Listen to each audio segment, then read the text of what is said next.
भगवान ने कुत्तों से कहा, मैं तुम्हें 20 साल की जिंदगी दे रहा हूँ जिसमें तुम्हें दिन रात भौंकना होगा। कुत्तों ने कहा, 20 साल बहुत लंबा समय है, आप हमें मात्र 10 साल की जिंदगी दे दो। भगवान मान जाते हैं। फिर भगवान ने बंदरों से कहा, मैं तुम्हें 20 साल की जिंदगी दे रहा हूँ जिसमें तुम्हें लोगों को हंसाना और कूट फांद करना होगा। तो बंदरों ने भी कहा, 20 साल बहुत ज्यादा है, आप हमारी उम्र भी कुत्तों की तरह 10 साल ही कर दीजिए। भगवान फिर से मान जाते हैं। फिर भगवान ने गाय से कहा, मैं तुम्हें 60 वर्षों का जीवन देता हूँ जिसमें तुम्हें किसानों की मदद करनी है और खेती बाड़ी करनी है। इस पर गाय ने कहा, हे भगवान, 60 साल बहुत अधिक हैं, कृपया मुझे केवल 20 वर्षों का जीवन प्रदान करें। फिर से भगवान मान जाते हैं। फिर भगवान मनुष्य से कहते हैं, मैं तुम्हें 20 साल का जीवन दे रहा हूं जिसमें तुम्हें हंसना है, खेलना है और खूब मस्ती करनी है। इस पर मनुष्य ने कहा, सिर्फ 20 साल, आप ऐसा कीजिए, मेरे 20 साल के साथ कुत्ते के बचे हुए 10 साल, बंदर के 10 साल और गाय के छोड़े हुए 40 साल भी मुझे दे दीजिए। भगवान मान जाते हैं और कहते हैं,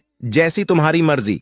हम भगवान के दिए 20 साल बहुत मजे से जीते हैं, उसके बाद के 40 साल कड़ी मेहनत और परिश्रम से जीते हैं, फिर बचे हुए 10 साल बंदरों की तरह हम कूट फान करते हैं और आखिरी बचे हुए 10 साल हम घर के बाहर कुत्तों की तरह बैठकर पूरी दुनिया पर भौंकते हैं। हो सकता है जिंदगी का सच ना हो, पर कहीं ना कहीं इसमें सच्चाई भी छुपी हुई है। हम भगवान के दिए 20 साल बहुत मजे से जीते हैं। अगर आप भी इस बात से सहमत हैं तो यस जरूर लिखें और इसी तरह की